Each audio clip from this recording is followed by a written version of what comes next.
Pues vamos a seguir intentando entender un poco toda la dimensión de los incendios en sus múltiples vertientes. Vamos a saludar a Arantxa Pérez. ¿Qué tal? Buenas noches. Hola, buenas noches. Ella es vicedecana del Colegio Oficial de Ingenieros de Montes, miembro de la Unión de Colegios Profesionales de Ingenieros. Estamos viviendo una oleada de incendios con una virulencia nunca vista, lo decía esta mañana la ministra Robles en Hoy por Hoy, pero es que lo decían los testimonios con los que vamos hablando durante la tarde, tanto del Ejército como del Cuerpo de Bomberos. ¿Qué se puede hacer ante esto? Bueno, como bien dices, estamos en una situación, récord, por decirlo de alguna manera, dentro de la historia de los incendios en España.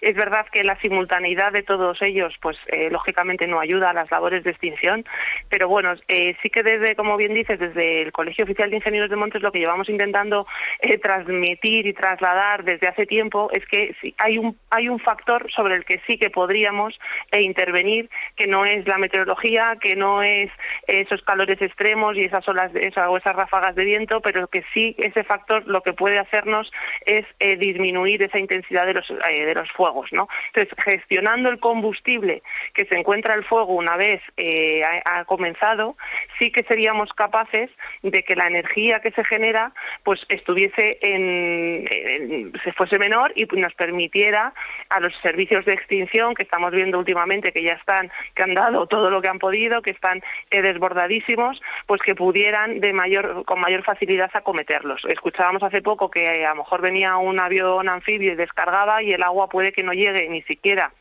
a las llamas, porque con la intensidad que tienen y con la virulencia que están alcanzando estos fuegos, pues el agua directamente se evapora incluso antes de llegar, ¿no?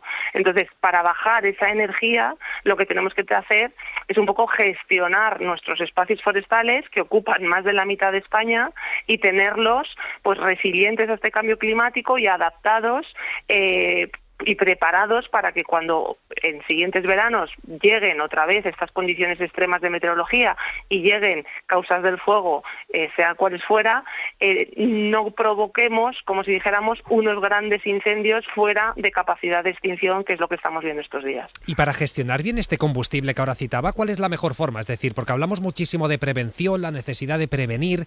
Esto es muy caro. ¿Por qué no se hace más? ¿Es difícil a nivel logístico? ¿Cuál es la forma óptima de tratar este combustible?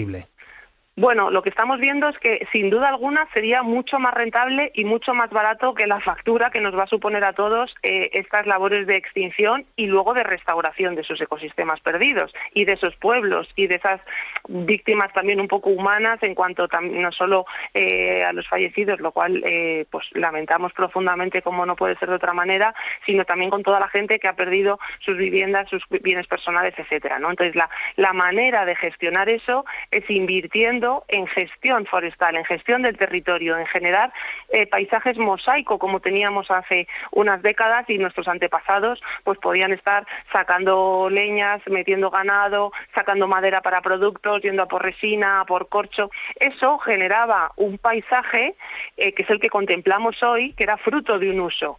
Y entonces eso hacía que la población viviera, cuidara su entorno y tuviese un combustible pues un poco como si dijéramos con mayores espacios entre unos y otros, con mayores capacidades de penetrar y a la hora de afrontar un incendio que generaba una energía menor que éramos capaces de combatir. Ahora, claro, la gente ha abandonado muchos pueblos, muchos municipios, ya no trabaja del campo, cada vez menos gente se dedica a esto. ¿Cómo hay que hacerlo entonces para garantizar este mosaico que ahora nos narraba? Claro, pues lo que vemos es que hemos tenido un cambio socioeconómico y no hemos sabido adaptarnos a que si queremos, como seres humanos, vivir en un país muy mediterráneo, con un problema, un riesgo de incendio que nos va a acompañar ahora y en el futuro, pues tenemos que hacer, si queremos cosas distintas en el futuro, tenemos que hacer cosas distintas. Entonces necesitamos un cambio de modelo, necesitamos ese pacto de Estado, pero que ese pacto no sea un pacto político, sino que sea también de conciencia ciudadana, de los medios, saber transmitir que hace falta gestionar ese territorio y que ese territorio, siendo gestionado con esa fórmula de gestión forestal, pues podemos estar sacando recursos para biomasa, para cadenas de valor, podemos estar gestionándolo para recreo, para conservación, pero siempre teniendo en equilibrio esa masa, ese biocombustible que cada día va creciendo y se va acumulando en nuestros montes si los tenemos abandonados. Si dependiera de usted, ¿qué es lo primero que haría para conseguir esto? Este cambio de modelo. Claro. Claro, pues mira, lo primero que haría, y espero que un poco esta tragedia que estamos viviendo, ¿no?, y este récord histórico de incendios sirva para que cuando se apaguen las llamas no nos olvidemos de los incendios, no nos olvidemos de la superficie forestal, que es medio país, y nos sentemos y hagamos un esfuerzo de buscar un consenso y de buscar puntos comunes que son tan importantes como defender un país de cara al verano que viene, al verano dentro de 10 décadas, etcétera, etcétera. Entonces, sí que es verdad que yo creo que dentro de un sector forestal, que podemos ser también muy diversos, podemos estar pues los colegios profesionales, las industrias, los grupos ecologistas, tenemos unos mínimos comunes de consenso de hay que gestionar el territorio, pues pretendemos extender ese consenso también a la parte política y a la parte de ciudadanos, de decir, señores, es que esto va de defender nuestro país, nuestro territorio, nuestra cultura, también nuestro recreo de fin de semana y nuestros recursos naturales, pero también nuestros pueblos y nuestras propias vidas en algunos casos, ¿no? Entonces, sí que es verdad que para acometer cualquier proyecto a futuro, pues es claro que hay que poner un cronograma, unas medidas y un presupuesto. Entonces, ¿que ahora hay que debatir presupuestos? ¿Que ahora hay que sentarse a acordar qué tenemos que hacer para que el año que viene en el futuro no haya incendios? Pues hay que empezar a hablar no solo de cambio climático y no solo de extinción, que también, pero es fundamental que el cimiento sea gestión forestal sostenible de nuestro territorio y apostar y apoyar por un sector primario que tenemos abandonado en esas zonas rurales y que sobrecargamos con normativas, con burocracia y con trabas, y hay que incentivar y con medidas fiscales ventajosas, con cualquier tipo de incentivo y bueno, pues eso, y un poco de aliento al que sí que hace por estar en el mundo rural a día de hoy y gestionarlo. Ahora me está hablando de prevención y de gestión de todo este entorno natural, pero claro, también cuando se apaguen las llamas va a tocar gestionar este desastre, va a tocar tener que recuperar todo ese patrimonio natural. Esto a efectos prácticos, ¿cómo se hace? No sé si se puede cambiar pues el tipo de vegetación, el tipo de árbol, si tiene algún sentido, si no, a efectos de recuperar el patrimonio natural, ¿cómo lo hacemos? Bueno, pues esa sería como una tercera fase, ¿no? La primera y la ideal sería gestionar también nuestros espacios, que no llegáramos a esto, pero una vez que hemos tenido estos incendios y una vez que este drama acabe, pues tendremos un tercer paso que será esa restauración de los ecosistemas. Lo primero que solemos pensar los que nos dedicamos a estas cosas es en no perder el suelo, porque si perdemos el suelo, si perdemos esa tierra que agarrará, por decirlo de alguna manera, unas futuras raíces de otra vegetación, pues no tendremos posibilidad de tenerla. Entonces hay que sujetar bien el suelo, sobre todo en función de las pendientes donde estemos, en el territorio en el que estemos.